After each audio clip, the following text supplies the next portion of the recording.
मुख्य दिशा आणि उपदिशा कशा लक्षात ठेवायचा याची युक्ती शिकणार आहोत. लक्ष आहे सगळ्यांचं? तर शांतपणे ऐकायचं आहे. मुख्य दिशा 4 आहेत आणि उपदिशा 4 आहेत हे आपण बघितलं. आता ते कशा लक्षात ठेवायच्या, कोणत्या 2 मुख्य दिशांच्या मध्ये कुठली उपदिशा येते हे आपल्याला त्याच्यामध्ये शोधायचं आहे. तर बघा, आपण असं अधिकचं चिन्ह काढून घेऊया. त्याच्यावर आपण काय लिहिणार आहे? मुख्य दिशा. काय लिहिणार आहे? मुख्य दिशा लिहिणार आहे. तर बाण तयार करून घेतलेले आहेत आपण. नकाशामध्ये नेहमी उजव्या बाजूची असते ते पूर्व दिशा असते. कोणती? पूर्व. इकडे असते पश्चिम.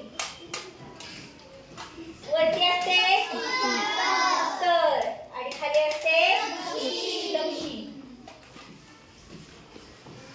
ओके, ह्या मुख्य दिशा लक्षात आल्या तुमच्या? आता उपदिशा कशा लक्षात ठेवायच्या त्याची एक युक्ती तुम्हाला मी शिकवणार आहे. ते आपण आता पुन्हा नव्याने आपण लिहूया.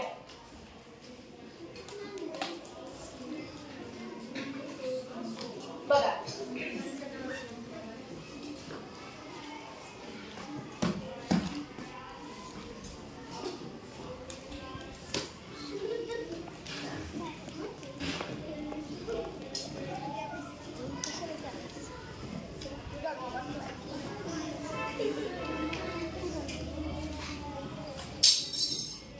पूर्व, पश्चिम, उत्तर आणि त्याच्याबरोबर विरुद्ध खालची कोणती दिशा?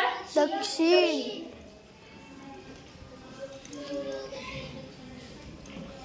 आता आपण याच्यामध्ये उपदिशांची नावे लिहिणार आहोत. प्रत्येक 2 मुख्य दिशांच्या मध्ये एक उपदिशा येते. तर ती कशी लक्षात ठेवायचं? आपल्या सातारा जिल्ह्यामध्ये एक गाव आहे. त्या गावाचं नाव आहे वाई. वाई आहे का? वाई. आता हा झाला वाचा वायव्य म्हणायचं आणि ईचा ईशान्य. हा, इकडं मांडत यायचं. इकडून कुठून यायचं? डावीकडून. वरच्या बाजूच्या डावीकडून असं घड्याळाच्या काट्याच्या दिशेनं. वा ई आणि आ नी. वाई आ नी. आ नी. आता नी लिहायचं का? नाही, नैऋत्य मध्ये नाही लिहायचा. फक्त म्हणताना काय लिहायचं? वाई आणि. आणि म्हटलं तरी चालते. वाई आणि. वा म्हणजे वायव्य. ई म्हणजे ईशान्य. आ म्हणजे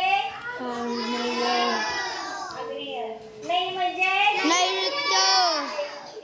आता घेतलं मांडून. फक्त पहिल्यांदा जसं नकाशामध्ये मुख्य दिशा असतात तशा आपल्याला मांडावे लागतील. उत्तर, त्याच्याबरोबर विरुद्ध खाली दक्षिण, उजवीकडे पूर्व, डावीकडे पश्चिम आणि त्याच्यामध्ये आपल्याला उपदिशांची नावं लिहायची. कशी लिहिणार? घड्याळाच्या काट्याच्या दिशेने. वरच्या बाजूच्या डाव्या बाजूकडून सुरुवात करायची. वायव्य, ईशान्य, आग्नेय, नैऋत्य. वाई आणि. राहिलं का लक्षात? मग आता जर तुम्हाला विचारलं की पश्चिम आणि उत्तर दिशेच्या मधली उपदिशा कोणती, तर कोणती आली? वायव्य. अशा असतात मध्ये. आणि उत्तर आणि पूर्व मधील ईशान्य. पूर्व आणि दक्षिण मधील आग्नेय. दक्षिण आणि पश्चिम मधील नैऋत्य. राहील लक्षात? समजलं तुम्हाला? छान समजलं ना? काय युक्ती सांगितली तुम्हाला उपदिशा लिहिताना? हा, लक्षात राहील?